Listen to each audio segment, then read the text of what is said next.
अस्सलामुअलैकुम। जो fighter jets होते हैं वो नॉर्मली जो है वो स्पीड ऑफ साउंड से मूव करते हैं, लेकिन जो कमर्शियल प्लेन्स होते हैं beside their ability to move with the speed of sound, वो स्पीड ऑफ साउंड से हमेशा कम पे मूव करते हैं। ऐसा क्यों होता है? चलिए जानते हैं। विद रिस्पेक्ट टू साउंड, जहाज़ों को हम दो किस्म की कैटेगरीज में डिवाइड कर सकते हैं, सुपरसोनिक और सबसोनिक। सुपरसोनिक यानी वो जहाज जो स्पीड ऑफ साउंड के बराबर या उससे तेज मूव कर सकता हो।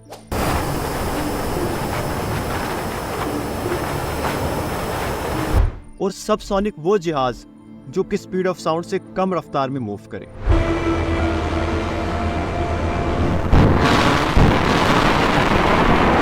पहले ये तस्वुर किया जाता था कि स्पीड ऑफ साउंड के बैरियर को तोड़ना इंसान के लिए इम्पॉसिबल, लेकिन फाइनली 14 अक्टूबर 1947 को एक अमेरिकन पायलट जिनका नाम चक यैगर था, अपने जहाज बेल X-1 के साथ स्पीड ऑफ साउंड यानी 333 मीटर पर सेकंड से ज़्यादा तेज मूव करके इस मिथ को भी उन्होंने मात दे दी।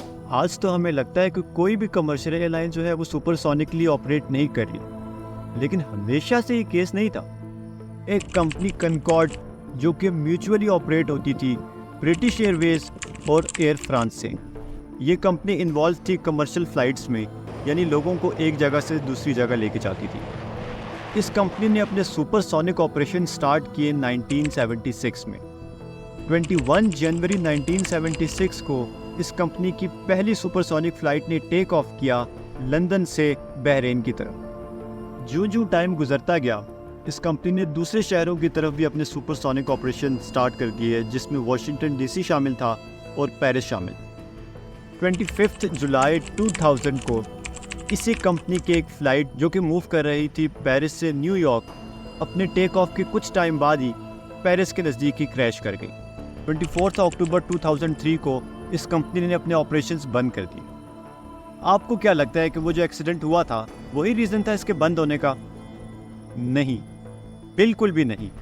उस एक्सीडेंट के अलावा और भी बहुत बड़े बड़े फैक्टर्स थे जिन्होंने इस कंपनी को फोर्स किया अपने ऑपरेशंस बंद करने में।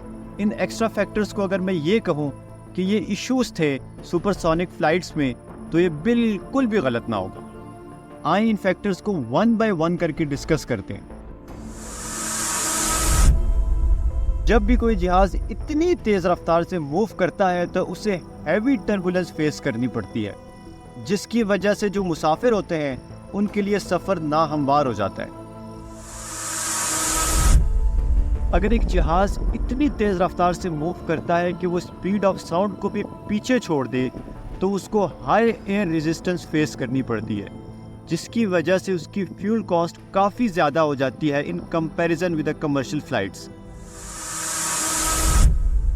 अगर एक जहाज को इतनी तेज़ रफ्तार से मूव करना होता है तो उसकी बॉडी को भी स्पेसिफिकली डिज़ाइन किया जाता है, जिसकी वजह से वो इतने हाई एयर प्रेशर और रेजिस्टेंस को एब्जॉर्ब और कैटर कर सके। इसकी वजह से इसकी बॉडी पे कुछ एक्स्ट्रा खर्चे आते हैं जो कि कमर्शियल फ्लाइट्स पे नहीं आते।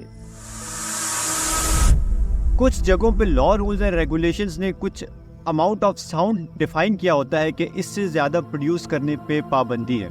अगर ये एरोप्लेन्स किसी भी ऐसी जगह जाके इतनी साउंड प्रोड्यूस करते हैं कि वो उस रेगुलेशन को ब्रेक करते हैं, तो इन पे लीगल एक्शंस भी लिए जा सकते हैं। जब भी कोई जहाज स्पीड ऑफ साउंड से तेज मूव करता है तो एक साउंड प्रोड्यूस होती है जिसे सोनिक बूम कहा जाता है। इसको हम डिस्कस करते हैं थोड़ा सा आगे जाके। जब ये सोनिक बूम प्रोड्यूस होता है तो जो लोग नीचे रहते हैं उनको काफ़ी सफ़र करना पड़ता है, फाइनेंशियली भी और हेल्थ वाइज भी। फाइनेंशियली ऐसे कि उनकी बिल्डिंग्स वगैरह के जो विंडोज़ वगैरह होते हैं वो टूट जाते हैं, और हेल्थ वाइज ऐसे कि शायद उन किसी के जो है कुव्वत समात जो है, सुनने की ताकत वो ख़त्म हो जाए, और डिफरेंट इशूज़। बाज़ लोगों को एलर्जी होती है तेज़ साउंड से, तो उस वजह से लोगों को भी इश्यूज़ हो सकते हैं। ये कुछ मेन इश्यूज़ हैं जो मैंने आपके साथ डिस्कस किए हैं। इसके अलावा भी और भी बहुत ज़्यादा इश्यूज़ हो सकते हैं। अब हम समझते हैं कि सोनिक बूम होता क्या है। जब हम एक पत्थर पानी में फेंकते हैं तो कुछ वेव्स प्रोड्यूस होती हैं।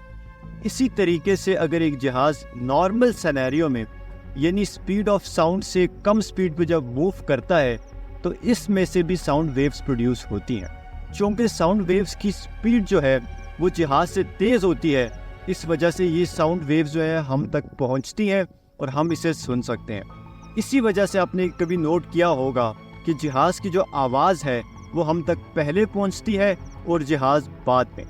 लेकिन अगर एक जहाज़ स्पीड ऑफ साउंड से भी तेज़ मूव करता है तो इसमें जब साउंड वेव्स प्रोड्यूस होती हैं तो चूँकि जहाज़ की जो स्पीड है वो साउंड वेव्स से ज़्यादा है तो साउंड वेव्स आगे नहीं जा सकती, बल्कि जहाज़ की जो बॉडी है वो उनको कंप्रेस करता हुआ जाता है। और ये जब साउंड वेव्स काफ़ी एक साथ कंप्रेस हो जाती हैं और ज़मीन तक पहुंचती हैं तो एक ब्लास्ट यानी सोनिक बूम सुनाई देता है।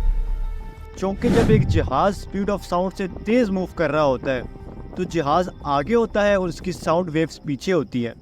इसी वजह से पहले जहाज़ पास होता है, उसके बाद सोनिक बूम सुनाई देता है। यानी पहले जहाज़ उस जगह से गुजरता है, उसके कुछ मिली सेकेंड्स बाद वहाँ के लोगों को सोनिक बूम सुनाई देता है।